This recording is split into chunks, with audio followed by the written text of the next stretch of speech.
Welcome to another Wealth Coffee Chats. Marvellous Monday. Hope you're well, folks, wherever you are. If you think it's Get Rich Quick, you're in the wrong place. This is the wrong podcast. This is the wrong live for you. Welcome to another Wealth Coffee Chat. Hope you're all awesome and well. Morning, folks. There you are. Good to see you. Been traveling the last couple of days. Been a bit more difficult to get live when you're trying to catch planes, trains, and automobiles. But back in the studio, back in the office. So back at our regular viewing time, folks. Hope you're well. Hope you're well. A few of the early birds are already there. Justin's in the house. How are you, mate? Good to see you, Chris. He's there too. And someone behind the Facebook veil. Good old Facebook. Thank you. But great to see you, folks. Welcome to the Friday Wealth Coffee Chat. Jason Witten is my name, if you don't already know. Most of you know that, though. However, we do have some, from time to time, some new people popping along. And if you are one of those newbies, then say hello. Give us a shout out. Let us know where you are, what you're up to. And maybe get to know what we do here a little, which is try and sort some fear from fear. Dive into some of the daily minutiae, the daily noise of property investing. Folks, you guys know the drill.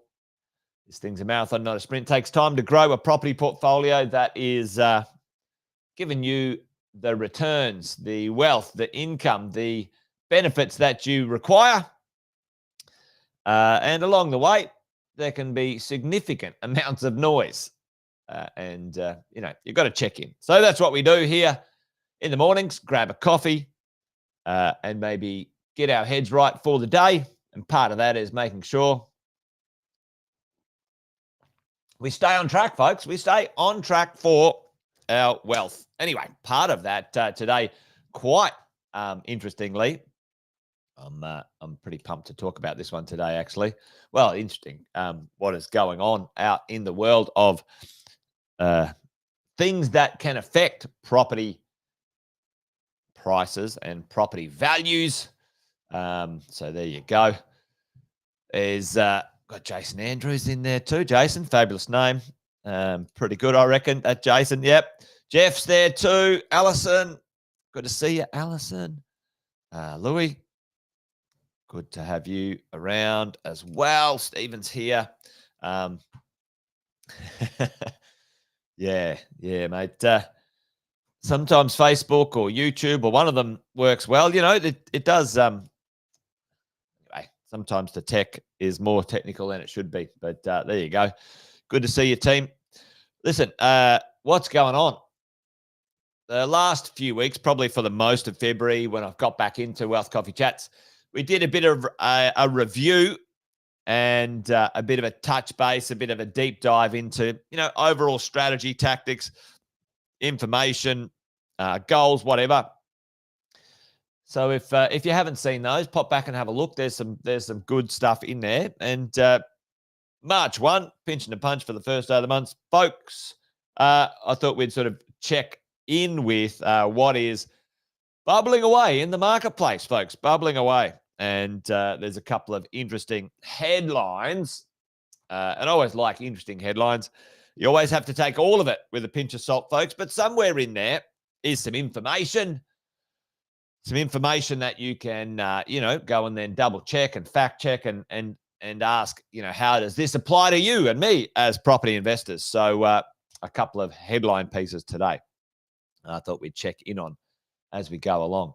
And you probably already know the answer to what I'm going to ask, but let's say, who knows which country in the world has the most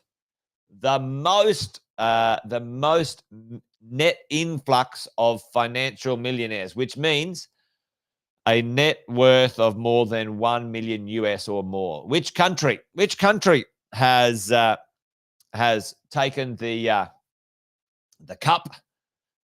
Which country, folks? Put it in the chat. What do you reckon? It might be a a bit of a giveaway question, let's be honest, but it's part of what we do here. We ask questions we should know the answer to, and if we don't, then we learn, and if we do, we reinforce some of our understandings of what we do. Who's attracting the wealthiest, the most millionaires in the world to come and live here, live there? Yep. America. Oh, yeah, they're up there, Jeff. They're up there. Well, I'm going to reveal that one in a minute. Let's have a bit of a look. But check this out, folks. Population panic. I love how these love with a tongue in cheek is my word. I love how the media hams it up. Population panic, folks. The truth behind bombshell report as Australia grows to 27 million people 18 years early. Well, I tried to find where they were saying which report said it was 18 years early, but I couldn't find that. They didn't really want to tell me where they were getting their references from. So, you know, who wants to let the truth or the data get in the way of a good damn story? The media doesn't, that's for sure, folks. However, there is some validity to the acceleration of population going on. Now, it's not an all influx, and there's some interesting bits here. However, you know, what is the go here? What should we pay attention to as investors? What's going on? Well, let's just have a look at, yep, Jeff, you got it, mate. The millionaire migration. Adrian, yeah, mate, so good to run into you, man. It was awesome. Yeah, random lucky meeting on the street, but there you go, mate. Thanks for coming along this morning, and a bit of a shout out. Anyone who's out and about, if you're ever in the Gold Coast, let me know. Let me know. We can catch up, have a coffee. I do a bit of traveling every now and then, so I'd love to connect with a few of you. Hey, just a little aside note. For those who don't know, we're looking to hold a positive summit in June, 3 days in June. We're going to get 10 amazing guest speakers, all of your coaches, all of your property consultants, all of your advisors, all in one room, and hang out for 3 days and really, you know, connect, learn, and reset our energy for property investing and your positive crew, your positive network. So we're going to do that in June, folks. So if you're up for it, if you want to come along and hang out with us for 3 days on the Gold Coast, then yeah, Jeff, we're looking for good speakers, mate. I reckon you'd be awesome. We'll give you a slot, mate. Nice one. All right, let's get on with it. Millionaires, Australia, number one. Australia's winning the race. Now, I don't know the validity of this data, but it's interesting. Anyway, Canada and the US attracting a few. But Australia winning, right? Number one, folks. We're number one in the world for attracting millionaires into our country. People leaving, millionaires leaving, and millionaires entering, right? And this is the definition of a high net worth individual. If we scroll in here, who are these people? As having over $1 million US, which is almost $2 million Australian, by the way. Yep, there you go. So what does that mean? Folks, tell me in the chat. Here we go. Like, get involved this morning. Get your fingers ready. 27 million people, 18 years early, whatever that means. We do know that our population has increased significantly in a short period of time. We'll talk about that in a minute. But also the ratio, and I've said this forever and a day, whether you like it or not, Australia's immigration population is very choosy. By and large, and basically it lets people in with money. That's what it does. Now, whether you agree with that or not, I'm not into that conversation. All I'm saying is this: if we've got millionaires coming to Australia, what are they going to do, folks? Put it in the chat.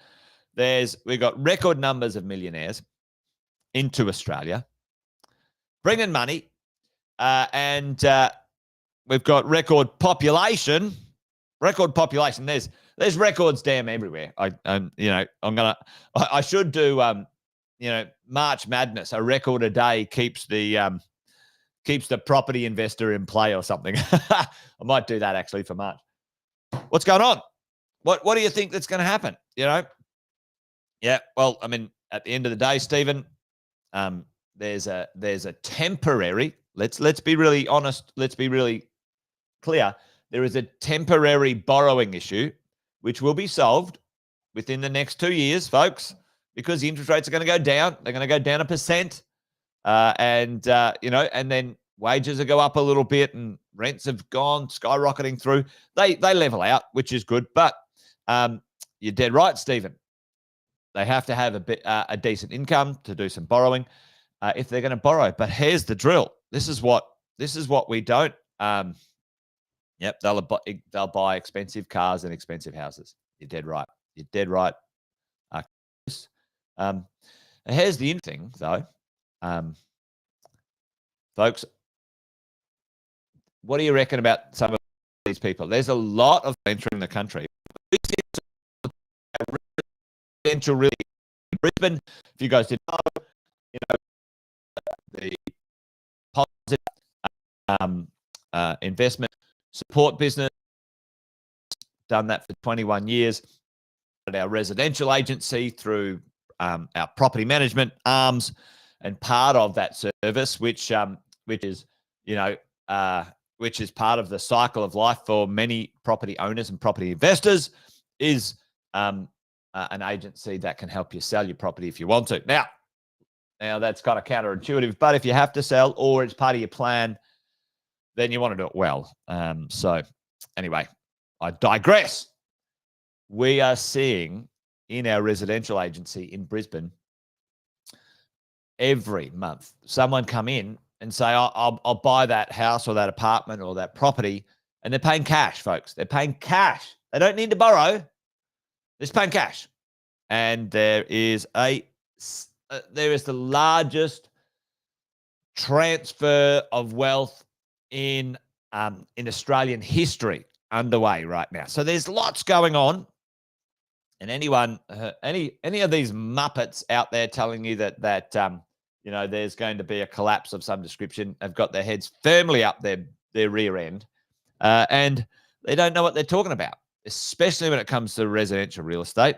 Now, commercial real estate's having a bit of an issue right now in certain places and spaces because of its yield and the resetting valuations and all sorts of stuff. And that's not my specialty, that world. But it's having a real problem at the moment because its incomes are down, which means its values are down. And in commercial lending world, if your values are down and your loan to value ratio is out of sync with what you borrowed from the bank, then they do a margin call on you. That's why I dislike severely for most property investors who want something simple. I dislike, like with a passion, commercial, industrial, retail property for investment for, let's say, the first 1 to 5 properties that you own. Anyway, I digress again. I stay on track, Jason. There's a lot of millionaires. What's going to go on? You're dead right. They're going to buy houses. They're going to do stuff, right? Here's the drill, folks. Dwelling approvals. Now, this, and I'll put this in a bit later. Dwelling approvals down. Okay, down pretty significantly over the last little bit. The population growth, the bottom to the top, now 600,000 increase. Call it 700,000, right? And will stay high. 2 things in here that we need to understand.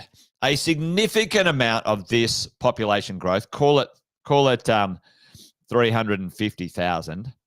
What demographic of that population growth, folks? Put this in the chat if you know.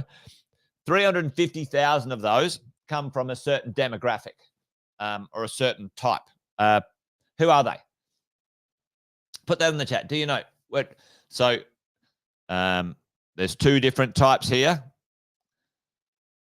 in the version of the world.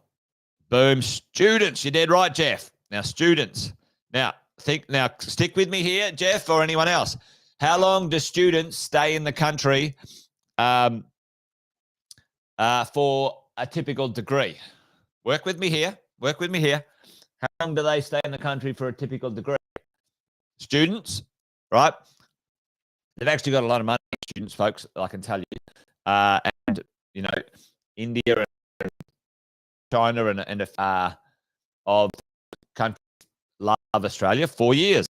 So students for 4 years. So this amount, so got right now is a bunch of students have come, but are not a lot of leaving. Okay. So we're going to have, it's going to be 5 years before the first cycle out. Okay. Follow me here. So that 350 is going to stay here for 5 years. Okay. So it wasn't here a moment ago. Now it is. It's been 18 months or so since that sort of started again. But, and then the 350,000 are cycling out. They haven't left yet. So we're restarting a cycle from COVID, right, folks? And now call it another 300,000 of permanent migration. And the permanent migration, they're skilled. They've got money. Okay. So only good news as far as I'm concerned from my position as a property investor. Maybe not great news for renters and other people who are on the other side of this coin, folks. So those students are around to stay. Approvals are down. What's even down worse, folks? Put it in the chat. What's even worse than approvals? Because I can tell you right now, approvals do not tell the bloody story, right? They don't tell the damn story. I can tell you this because, yes, approvals are down. And I believe approvals were at a 12-year, according to some details. There we go. Australian housing approvals sink to a 12-year low. 12-year low. That's approvals. But vacancy rates are down. Vacancy rates are the lowest we have had in history, 0.8. Folks, some of these cities, some of the capital cities in Australia are under 0.5% vacancy. Yeah, I mean, I keep saying it, and I have to stop and remind myself and you guys how insane that is. It's insane. That means there's nothing, and I mean nothing, to rent of any consequence on the market in cities like Adelaide, Perth, Brisbane. Nothing. Apartments, townhouses, houses, right? Like it's mind-blowing. And then you get these conversations with people going, oh, I don't know about property. I'm like, what? Yeah. I get a bit fired up. Anyway, folks, look, 12-year low. But the biggest issue is this. We've had 2 more major, huge builders collapse. Horrific start to 2024. Folks, the disaster, and I've been talking about it for 2 years, where we're in the middle of a living disaster that the government is ignoring. The government's ignoring it, and so are the media. They don't. The problem is with governments and media, they don't know. They have no idea what's going on, and they pretend they do. Anyway, I'm going to get fired up again. So, but what does that mean to us, folks? What does that mean to us as investors? What does it mean? All right. So there's a few things, right? So there's a cost push. Sam talked about this the other day. The cost push, every brand new property is going to be up in value 100 and maybe even 200K depending on where you are, all right? There's a 20 to 30% cost push from things that were built last year or the year before to the things that are going to be built next year and the year after, okay? Secondhand property, there's a few more coming on the market just because the interest rates have put a bit of pressure on people, but they are getting snapped up. Go and have a look at the data that came out of Sydney. You know, first home buyers paying $500,000 over the asking price to buy something for $1.8 million. Insane, folks. And then we've got record number of millionaires coming into the country. We've got record population in the last 2 years. We've got the lowest vacancy rates we've ever seen. We've got the worst construction industry. It's in chaos. Approvals at a 12-year low. Come on, seriously. Like, if you can buy a good piece of real estate or multiple pieces, bloody get your finger out, mate. I'm telling you right now, you're going to miss out big time if you can't. If you can and you don't. And if you can't, well, that's just life. You know, what you do own is going to get some uplift anyway. So there you go. Cost push. the approvals to actually construction, delivery, disaster, and vacancy rates lowest in history ever. Population up, et cetera, et cetera. So for me, for you, what's the takeaway, folks? The takeaway is this. There is, let's turn that off.